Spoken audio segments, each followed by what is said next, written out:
मैं थोड़ा स्पेशली जोर दे रहा हूं, आज सारी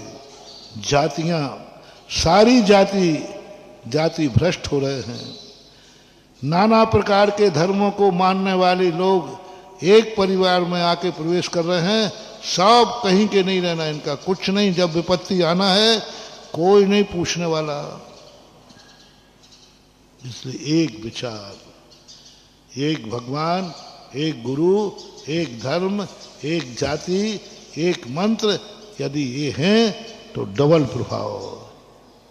तुम भी माला फिर रहे हो, वो भी भक्तांबर पढ़ रही है, तुम भी भक्तांबर पढ़ रहे हो, डबल भक्तांबर। बेटा जो कल ठीक होना था वो आज ही ठीक हो जाएगा, क्योंकि डबल मान, डबल डबल नमोकार मन, डबल फरियाद, डबल सोच। 2 बार दोनों लोगों ने भगवान के पास आके कहा भगवान मेरा बेटा, उसने भी कहा भगवान मेरा बेटा। जब किसी चीज की सिफारिश डबल हो जाती है तो प्रभाव जल्दी पड़ता है। इसलिए वैसे तुम भली मानो या नहीं मानो, लेकिन तुम्हारी जिंदगी में संकट मोचक मंत्र दे रहा हूं। जिनके परिवार में एक ही भगवान को और एक ही गुरु को और एक ही धर्म को मानने वाले हैं, उन घरों में संकट आते तो हैं, वे संकट कुछ भी बिगाड़ नहीं पाते। और बिगड़ भी जाए कुछ तो उसकी दुर्गति कभी नहीं होती। इसलिए सब चीज आपको धंधा करना है, करना नहीं करना मैं नहीं बोलूंगा। महाराज मैं धंधा करूं कि नौकरी करूं मैं नहीं बोलूंगा। अब जब तुमने ठान लिया धंधा करूं, तो महाराज धंधा कैसा करना चाहिए, कौन सा करना चाहिए, वो बता देंगे। हिंसक चीजों का नहीं करना, शराब जुए का नहीं करना, ये करना, ये बता देंगे। हमारे शब्दों ने बताया वाणिज्य के अंतर्गत। आजीविका करना कि नहीं करना ये नहीं बताऊंगा, लेकिन करना है तो षट कर्म की व्यवस्था बनना। धन कमाना है तुम्हारी मर्जी पड़े, लेकिन महाराज कमाऊंगा तो सही, ऐसे कमाना, ऐसे कमाना। सब चीज में यही है। आप धार्मिक दृष्टि से आ जाओ। मन तुम्हारा है। मैं कुछ सोचूं नहीं, मैं नहीं कहूंगा कि सोचो कि नहीं सोचो, नहीं, मन में तो सोचूंगा, फिर बता दूंगा क्या सोचना है। महाराज आंख खोलूं या नहीं खोलूं मैं नहीं बोलूंगा। नहीं महाराज मेरी आंख तो खुलेगी, फिर पूछना गुरु से मैं क्या देखूं, देखूं कि नहीं देखूं, ये निर्णय गुरु नहीं कराएंगे। जब तुम्हें देखना ही है तो कह देंगे क्या देखना है। बंद ही करना है तो कैसे बंद करना है, कानों से सुनना है तो क्या सुनना, सुनना कि नहीं सुनना हमारा कोई निर्णय नहीं है, वो फैसला तुम्हारे हाथ में। क्या सुनना है, बोलना कि नहीं बोलना मैं नहीं कहूंगा, लेकिन बोलना ही है तो कैसे बोलना। मैं नहीं कहूंगा कि तुम चलो, चलना ही है तो देखकर चलो। मैं नहीं कहूंगा कि तुम भोजन कर लो, भोजन कर लो ये मैं नहीं कहूंगा, लेकिन तुमने कहा भोजन तो करना ही है, तो फिर बताता हूं क्या करना है, कैसे करना है, कहाँ करना है, कब करना है। करने का फैसला तुम्हारा है, फिर कहाँ करना, क्या करना, कैसे करना, ये फैसला गुरु का होना चाहिए, जिनवाणी का होना चाहिए। सम्यक दृष्टि की परिभाषा बता रहा हूं। सम्यक दृष्टि गुरुओं को उलझन में नहीं डालता कि मैं भोजन करना कि नहीं करना महाराज से पूछ के आते हैं। महाराज बताएंगे नहीं, जैन गुरु होंगे तो नहीं बताएंगे, नहीं बताएंगे। वो फैसला हमारा स्वयं का होना चाहिए।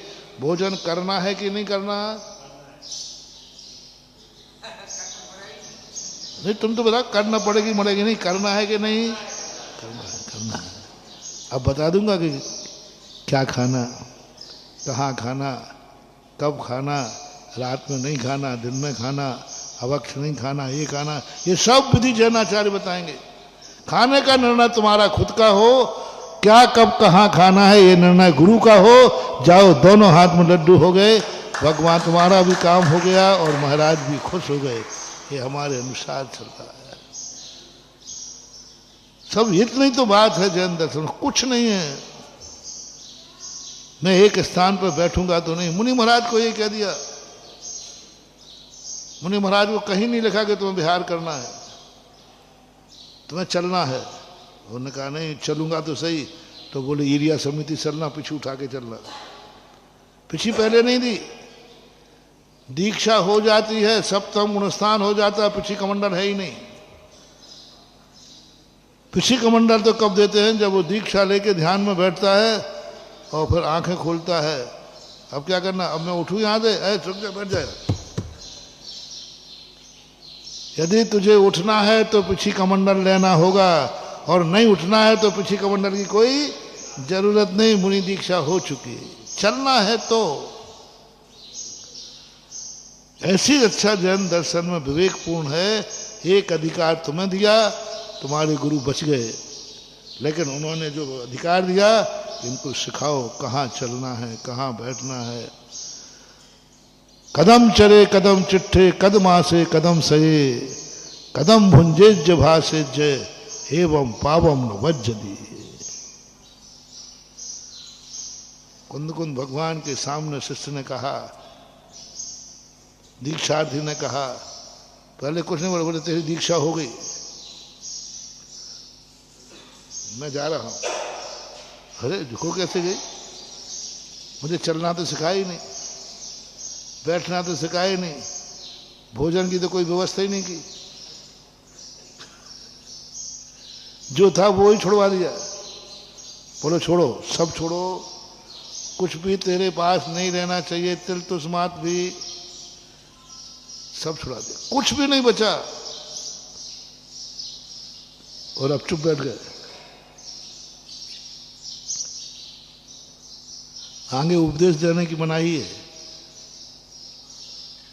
बहुत बड़ी इतनी बड़ी मोनोपोली है जैन दर्शन की। पहले खूब बोल रहे थे, देख तुझे ये कार्य करना चाहिए, सब संसार ऐसा है, संसार ऐसा है, संसार ऐसा है, संसार ऐसा है। उसको वैराग दिला दिया।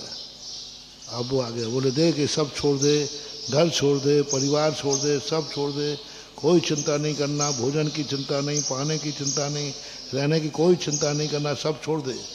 बेचारा बातों में आ गया, सब छोड़ दिया और फिर गुरु ने मौन ले लिया। अब गुरु कुछ नहीं वहां कहा, बिल्कुल स्टॉप हो जाना थोड़ी देर बाद, और बस शिष्य की तरफ देखते रहना, कुछ नहीं बोलेंगे, बस मौन। हो गया काम, हो गया काम। जय श्री राम।